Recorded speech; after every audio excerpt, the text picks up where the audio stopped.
Yeah, let's go for it. Right. Right, welcome. This is episode 6, possibly, of Witchbeard's Big Author Sleepover. But tonight, this is more grumpy old men, I think, than anything else. Me and Mark, MJ Green, horror author, back again. Everyone knows him. Everyone loves him. I can't stand him. But handsome is the only thing I can say about him. But have you had a good week, dude? Yeah, it's been all right. Been busy, like writing and that going on, and yeah, obviously had the convention Sunday, which was good fun. Up at Yeah, how Rankin. did that go for you? Because it was I believe it was your third convention, but the first one where you were interviewed on stage and cosplay judge as well. Yeah, our first time having to go on stage and talk in front of people, but that was fine because was it Leslie who did the? Leslie, she's lovely, yeah. She was fantastic. The questions were great. I mean, I've been to conventions where people have been interviewing big actors and stuff, and they haven't been as good at asking questions as Leslie was chatting with me. Yeah. She was fantastic. So yeah, No, she's really good. And she research. She did all the research like the night before. She's saying to you and Lee Richmond, who was also there, great guy, great author, who she said she's reading up about each of you, and it's good that she put the effort in. Yeah, she did her work. I mean, not there's lots to read up about me. Bald guy lives out in the middle of nowhere. Thought it was me. I don't know what you mean. Yeah. And it was nice that people actually turned up and sat and listened, because at the start it was just you and your little one, and then suddenly people turned up and there was a few there, which was nice. Yeah. We sold a lot of books, met people, which is all good. It was a good time. I've met a few people I've only spoken to on Facebook as well, which was good, and hopefully made a few new fans as well. So. Well, this is what it's all about. I honestly think, and I've said before, that for me, I know a lot of people won't agree. I think that a good, I mean, it might be different how they do it in America now. They have Scares at Care, Texas AuthorCon, and I think that's two separate things. And they raise money and all the authors go. But for me, I haven't been in some things like that. I think a good convention is if you have about 10 authors, and then you have all the other stuff, all the geekery stalls, the horror stalls. And then because you then stand a chance of not just people going for books, you've got people going for everything else, who then might buy your books. Yeah. And I like a mixture of things. Yeah. I like a mix. Yeah.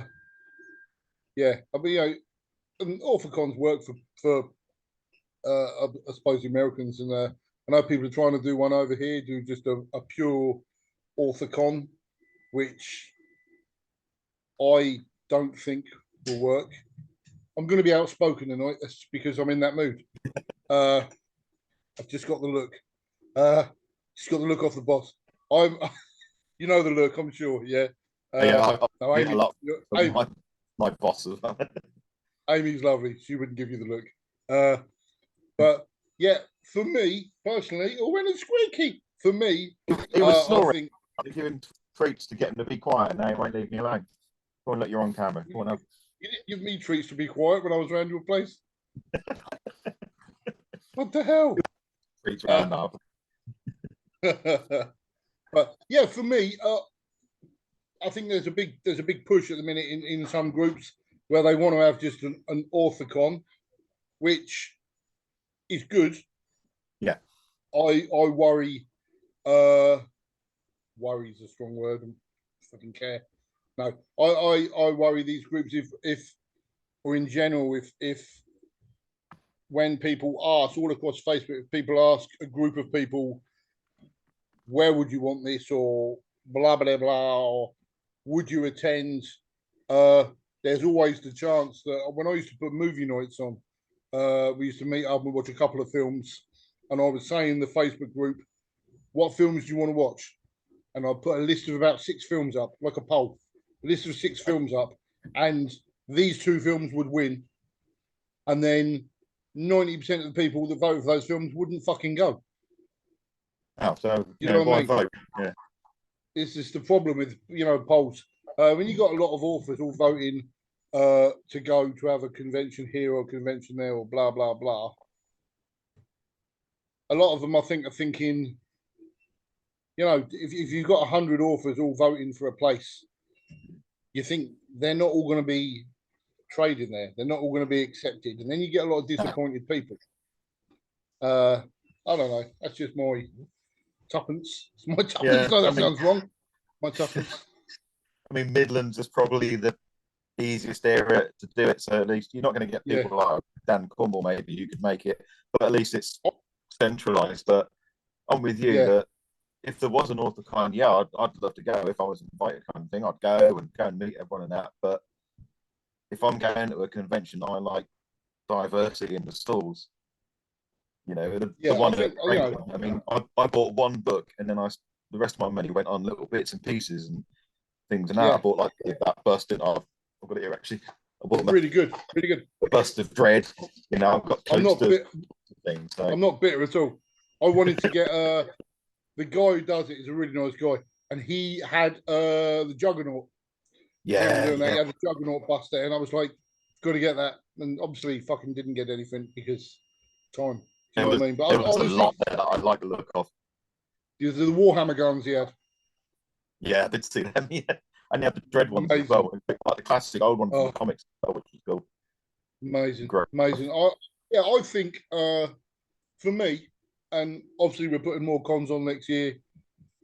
I'm looking at me and Drama. We're looking at Bradford, Whitby, various places, and obviously we'd love to get you back. You know what I mean?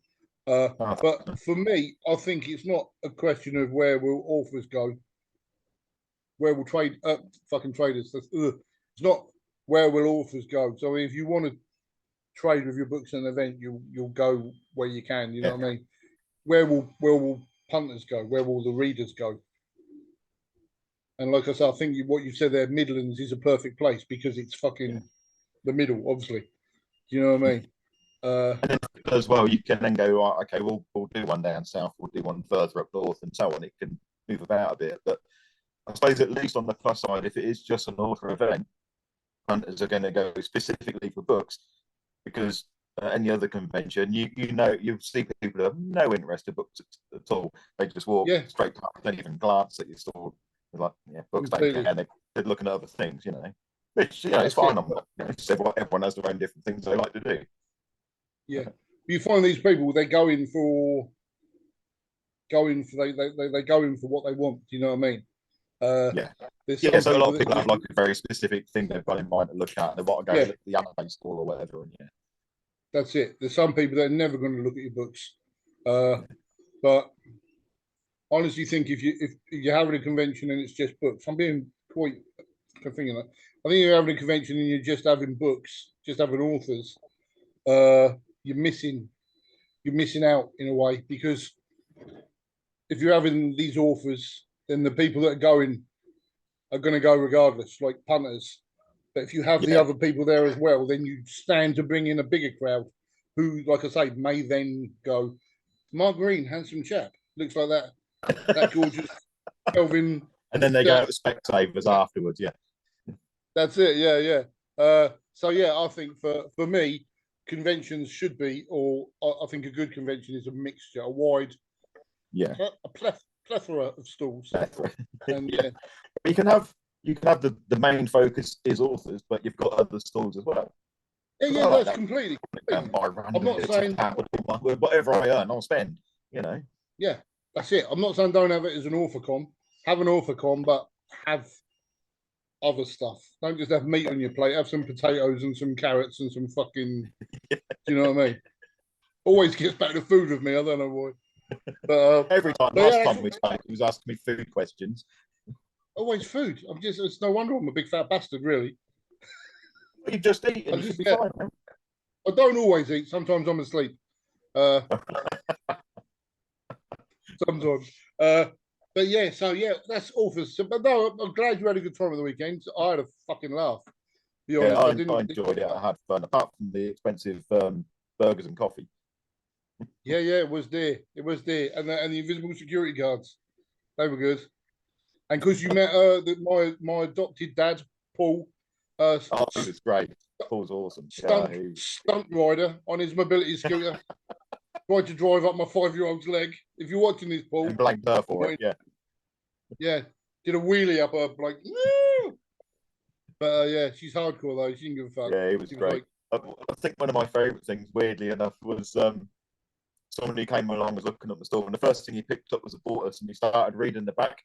And I was like, "That one is a bit grim, mate." And he just sort of all he did was look at me, look at the book, put it down, and walk off without looking at anything else. Perfect. Oh.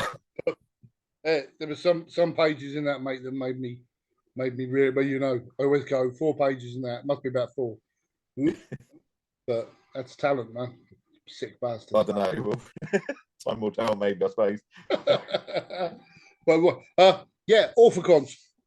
What has been happening in your life this week, book wise? Busy? Fairly busy, yeah. I mean, I'm reading wise. I've got it here actually. I'm reading our 12 Days of Christmas that obviously Shadow House Press put out. You're in it. I'm in it. That's a good looking book. I'm really enjoying it. I'm only on number 4, I think, at the moment, because I know a lot of time. I'm about up to that. But yeah, really, so good. So you would have read your one. Obviously. I did actually reread mine, yeah, and then it's really good. It was Megan Stockton's. Yeah, yours, Ren's, Megan's, and Megan's. Angels. I think Angels is 4. Angels at the moment, yeah, which I'm really enjoying. She's so talented. Megan's so talented. Ren's a pain. Where her goes because it's got this sort of very melancholy kind of thing going on with the story at the moment, and I'm only up to where the second bird that's visited, so I'm kind of halfway through, but I'm really enjoying it. It's downhill next because it's my story. So I've read yours before though, but I'm still going to read it again. Enjoy the good stories now, then it's mine, and then get back on the good stories. I know with the time straight away because I opened the book and obviously, you know, mine's at the front, and on the first line I've got an F-bomb, so I've kind of ruined it all for everybody who's looking for fucked it for everybody. Like Christmas. But everyone went, well, fucking, we'll just turn this in. He's fucked it for us all.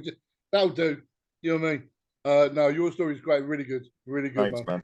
Actually, saying about Megan, because where you interviewed her the other day, I'm going to tell you about something because we're part of your fanboy, and you mentioned you were talking about cryptids, and you said about how crap we are over here. Well, I just, you know, go on. Got loads, man. Yeah, I know, but it's all the ones that the press ever seem to care about, or the ones that get mentioned. The press cares about big things like Nessie and Bigfoot. Nessie. I mean, I'm obsessed with food, obviously, but I'm also obsessed with ABC's alien. Try again. Alien big cats. I'm fucking. And I said to Tyler, formerly known as Prince. I said to Tyler, my new son, the other day, I said to him about alien big cats and alien big cats. We're not real fucking aliens. They're not from fucking. It's like rain in the air. It's not like from fucking Mars. You know what I mean? It's a panther from Pluto. But yeah, I'm obsessed with alien big cats. I swear, when I was younger, living down in Portsmouth, I saw one. Everyone says you're fucking mad. But there was a jungle cat killed on the Isle of Wight, hit by a car. Fucking Isle of Wight. Not Isle of Wight, Hayling Island, which sort of is, if you drive around from Hayling Island to Portsmouth, it's about fucking 4 days. Or you can, like, there's about that much water between the two of them. It's ridiculous.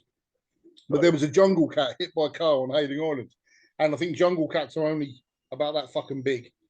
But they are. So there's things that, not like servals, that kind of little, I was going to say serval ocelot kind of thing, Yeah. I'm a big cat, and you're really not really a big cat, are you? You little fuck. But yeah, there's still, you know. So there was one that killed on Hayling Island, and I swear, as a kid, I was out in the car with my dad and his pet witch, and we were driving. We used to go for a drive every night,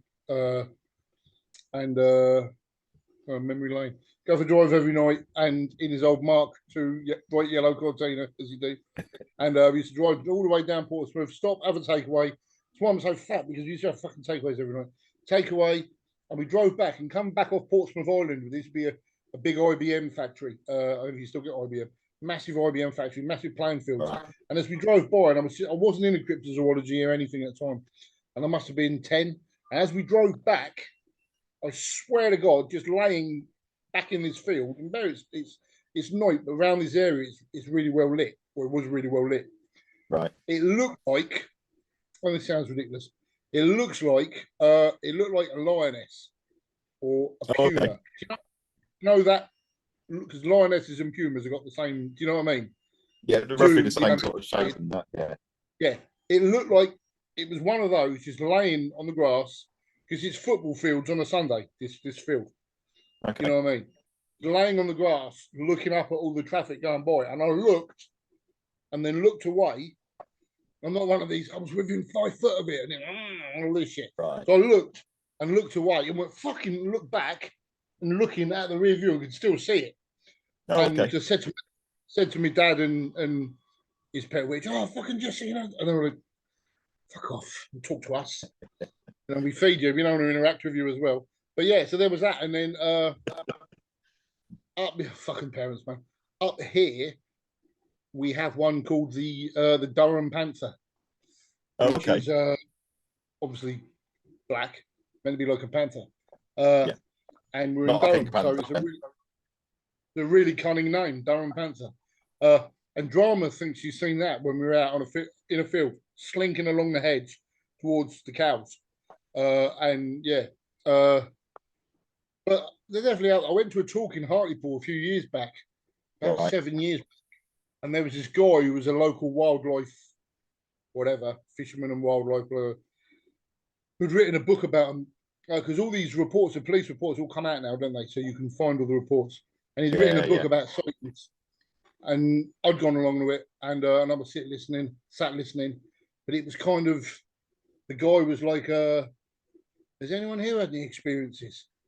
And this guy said, oh yeah, I was driving home one night towards Chester Street and going down this road, and it ran in front of me. And the bloke didn't talk, went, oh yeah, that was definitely the Durham. It's not that much, but he was like, yeah, that's definitely the Durham Panther. And I'm like, well, that's a fucking bold claim. And someone else was like, yeah, I saw one on a wall. Yeah, that was definitely the Durham Panther. But there was he wasn't asking details or context. Everything was, that's real. And I think that does more harm. Yeah. As a cryptozoological fan, that does more harm than good. The only interesting thing of the whole experience was there was a guy who was about 90 if he was a fucking day old. And he said, oh, I had an experience with a cougar. And I thought, oh, he's going to get smutty. No, he said, I had an experience. He said, well, not experience. He said, when we were younger, and this guy was about 90, remember? When we were younger, my mum and dad, up north, when I was younger, my mum and dad used to tell me and my older sisters not to play in the quarry because of the cats, because of the big cat. Oh, okay.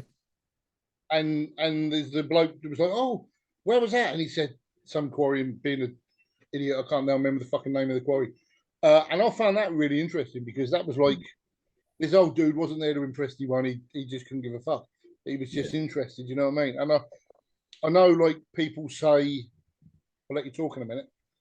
Sorry, I know there's a lot of the thing when people say, oh, there is big cats, because when the Wildlife Act came in 79, there was a repeal of the Wildlife Act. So you weren't allowed to keep big cats anymore. So they reckon a lot of people, celebrities, people who owned big cats at that point, who all of them were like detoothed. Do you know what I mean? So they're not dangerous. Declawed, detoothed. A lot of them release them rather than give them up to be exterminated. And I know people go, oh yeah, but they'd all be dead now. Or, if they release them in pairs, if that pair mates, the kids, the cubs are going to have teeth and claws. Yeah. Do you know what I mean? So exactly. I think there's definitely. Go on. So, yeah, I've not personally seen any, but I remember there was This is going back when I was doing, night shift security at Tesco. So I'm going to say 15, 20 years ago. And one of the local cops had come in, and we were chatting away, and I think it mentioned something in the front of the paper about these sightings or whatever. And I'd made a comment on it, and he said it was like, no, it's 100% wasn't the person that did it, because he was called out. He was there at one of the calls, and he said there was the remains of, I think it was a sheep, and it was just the front portion of it. And he said the whole back end of it had just been ripped apart. It had been stripped clear. It was just bones and bits, basically. Yeah, he was like, you look at it and go, there is no way a person could have done it. And what would do that? We don't have the wildlife to do that, that we know of. We don't have it's not a fucking badger. You know what I mean? We've got the occasional badger. They could be cryptids for all I know. I've ever seen them flatten on a road. So that's the only time. I don't think you get live ones. I think they're just people drive out. They drive out at night and go, let's put this one here. Just put them in roads like stage badgers. Badgers don't exist. That's the real story. Are badgers real? Yeah. If anyone's watching this has ever seen a real badger, fucking comment. Because I think badgers are fake. Basically, it's a myth. It's like the moon landing. Don't get me started on that. No, don't do that. Be all night. But yeah, so I know down in Bodmin, was it the places like that? Beast of Bodmin. There's a lot of farmers that have said that the sheep, when they find them, have this portion caved in. And I was watching the thing once, and what it is when some of the big cats are running in, obviously they jump on them, but some of them swipe with and just completely cave the fucking chest in. Yeah. So worth looking into. But that's so big cats. But go on, throw some others at me, man. Big cats, Nessie, the black shuck.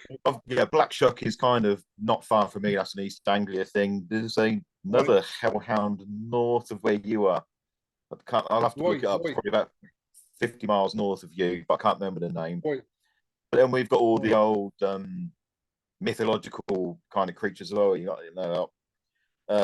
is it hobs, boggarts, selkies, kelpie, red caps? I think we're one as well. We've got all that kind of. That's it. Stuff, I know Scotland are meant to have. I'm going to pronounce it wrong. Glasteags, which are meant to have the bodies of, I think it's the lower half of people and the upper half of goats or something with the horns. Oh, okay. I'm not familiar with that. Can't spell, Glastaig, I believe it is, Glasteags. Okay, I'll have to look that one up then. Yeah.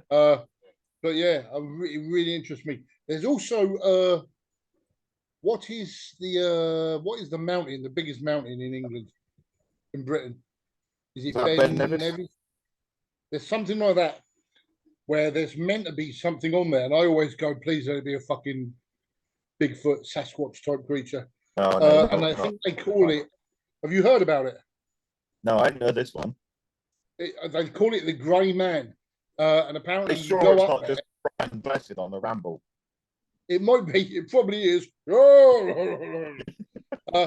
go up there, and people have been up there, and they can they reckon when they're up there, they can sense a presence, and when they're walking down, they can hear footsteps behind them.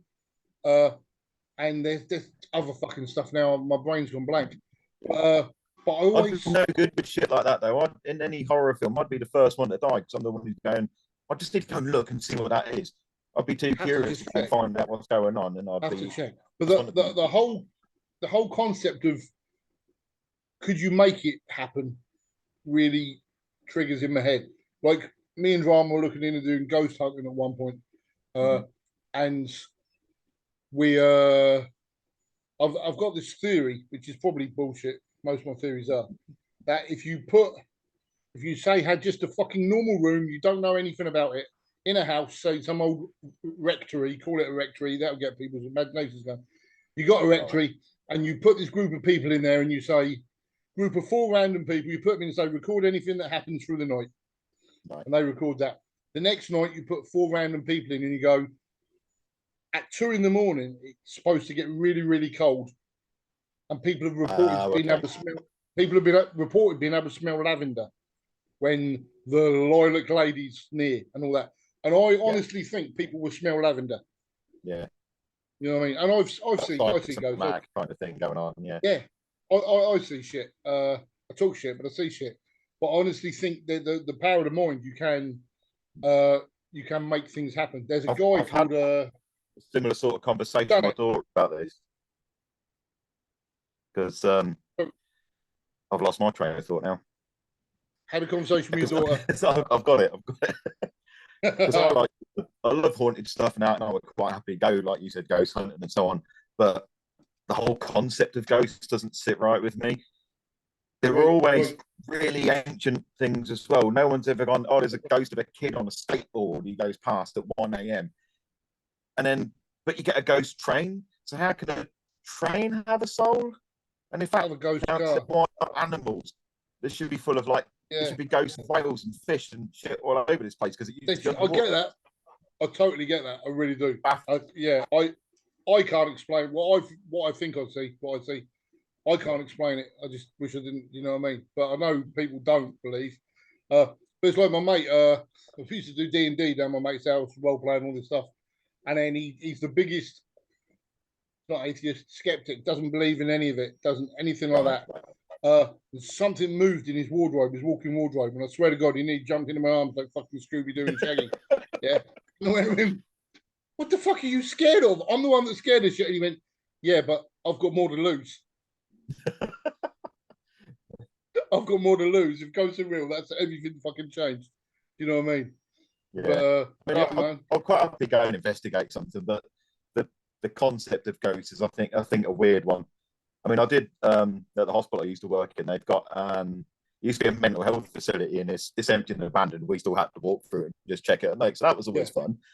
And a few people found it creepy. Do you get the heebie-jeebies? Not really. Not that it's just an empty building. I've got a torch, and I'm walking around, and just it's an empty building. It's cold because there's fuck all in there, and there's no heating on. But I think a night before, 2 of the other guards had been in there. And one of them was like, "It's definitely something in there," because they'd gone through, and his mate had gone to the toilet, and he's waiting for it, and suddenly he heard this knocking noise on the door, and he went to open it, and there was no one there. And the next thing, his mate came around from another side, and he hadn't done anything, and so on and so forth. He heard the sound, convinced there was something there. So I went in the following night, and I went to the door he described and shoved it open, and noticed that it closes really, really, really slowly. And as it gets to the point where it's shut, it would then it would bounce and then retract and bang 3 times. So it's just on the thing, Door, yeah. So that's cool, man. I love finding stuff like that though, where it can be explained. Mainly because I'm a complete fucking coward, and I want stuff. That's all it is, basically. You know what I mean? If that hadn't happened, then I heard a voice whisper behind me, I'd have shut my pants and gone running out of there. The key is to not wear pants. That's what I found. You can't do it. But there was a guy. Do you remember John Tickle? I think he was on one of the Big Brothers or something like that. That name's familiar, yeah. He was a scientist. He's like a really intelligent, really science-based genius. And he was on some, he was on some ghost type program. And he said, they're putting me in this hotel room, a haunted castle hotel room. No one can stay the night. I'm not scared because ghosts don't exist. I know ghosts don't exist. There's no logical science-based proof that ghosts exist, blah, blah, blah. And they videoed him. And at 3 o'clock in the morning, he was packing all his stuff up and he went, I can't stay here. Cannot stay in this room. And they were like, why? And he said, I know ghosts don't exist. I know there was no proof. I know there were no such things as ghosts. I am fucking terrified. Oh, okay. I mean, he just completely, and it's the fucking mind, man. Do you know what I mean? I'd be a fucking wreck. There like I'd love to go on it. I don't know where these things are. Where you go, if you can stay the night, you get $1,000. I'm like, yeah, I'll fucking do it.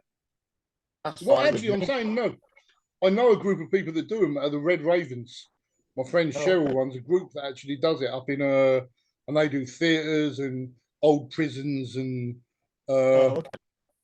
stuff like that. Yeah, does loads of stuff. My mate actually went to my mate of mine from down south was obsessed with Most Haunted.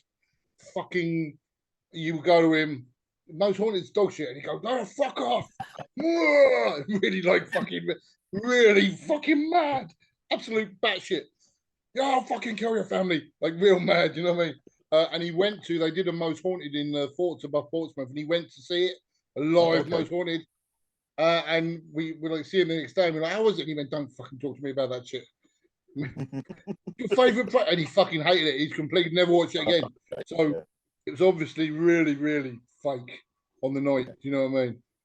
But I could quite happily do one of those things. I'd be like, yeah, just fine. Chuck me in around my own. You can stick a camera somewhere. I'll be all right. I'll probably be asleep through most of it, or I'll be the I next can handle freaking out for some cash. That's fine. I'm bothered. But what they're going to do? What's the ghost going to do? yeah. If they kill me, I'll be a ghost, and then it's going to have to put up with me for the rest of its, for eternity. No one wants that. Ghosts.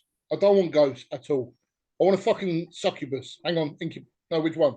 Fuck, I don't either. I don't care. No, I think that was right. Yeah. Succubus. Yeah, succubus, right? Yeah. You watch me go, I want an incubus. No, I'll get one. And go, oh, hang on. No, time out. I can fucking go for it, man. I don't care. You're here now. Yeah. But Yeah. I think yeah, you might as well. Just do me. You know what I mean? 4 minutes left. 4 minutes left because I've just talked like a fucking idiot, like normal. But we should have, I've said this to you before, we should have a radio show, the drive hour with Scooby and Mark, and there'd just be crashes, basically. You know, fuck are these two blokes like? Two blokes like that. Why do I do that when I'm driving? I'm driving. People are doing that kind of business. You're like, the fuck are you doing? Where they're just fake driving and the blue screen scenery's going by, and you're like, no one, you'd be fucking weaving around like a right twat. Are you skiing or driving? What's going on? Yeah. Or wanking off two people? I don't know what's going on there. Honestly, I'm driving. You know. I don't know if we'd be good doing a radio show, because when off camera, when we message each other, we're just sarcastic bastards. Horrible people, man. Although I always say the drama, I was talking about you earlier, I said I fucking can't stand him. I fucking can't. But I've got no. I was talking about you earlier. I went, Mark, and I always say to people, Mark's the nice version of me, because we'd said something earlier, and I was like, I've put a post on this morning, and it's a jokey post about haters, and I've had people inbox me saying, don't let the haters get you down. It's a fucking joke. Like I do. And Mark said, it's true. It's because of how much people love. And I said to Drama, he's like me, but nice. You know what I mean? We basically are just a grumpy old pair of twats. We're like the, is it Statler and Waldorf from the Muppets? Yeah, that's the ones, man. I'm not sure who's who. I'm not sure. But yeah, I think we should do this more often. We should do more chatting about absolutely nothing. I don't even know what we talked about. What have we talked about? We talked about cryptids and horror stuff. I haven't talked about tits yet. And we've got like 3 minutes. We're not going to fit tits in now. We've only got 2.5 minutes left. What the fuck? Next time. There's always time. There's always time for tits, man, and cake, preferably together. But yes, we shall soon be doing videos. If anyone at all is watching this, we will be doing the video soon with the lovely, very, very sexual Brad Tierney and Danica as well. Cool. But yeah, so I think that'll be good. Talking about our favourite books, and it's just going to be, if you think this is chaos with me and Mark, it's going to be, we'll be banned off the internet. Excuse me, fucking hell. Wash me dinner. I'll get more food in a minute. But no, thanks for coming on tonight. I don't know if any of his. I'm always happy to chat with you, as you know. Yeah, we do talk non-stop. I don't know why I'm leaning in. It's really, really obvious. I haven't got my thing held.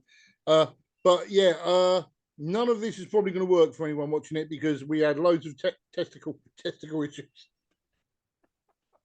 We had loads of testicle issues earlier, and we had some technical issues as well. But our testicles are now fine. My laptop's been shit lately. It's running like an old man with rickets at the moment, but it will get there. I just got to keep fucking updating bullshit till it gets back to normal, I think. Yeah, no, fingers crossed, man. Fingers fuck me, Paul. Yeah, so it'll be good. Thank you for anyone that's listened to me and Mark talk absolute shit. Mark's not talk shit. I've talked shit. As usual, anyone knows me knows that's what I do. But yes, we've run out of time, so I'll say thanks again, Mark, for coming along, and goodbye to everybody else. Bye.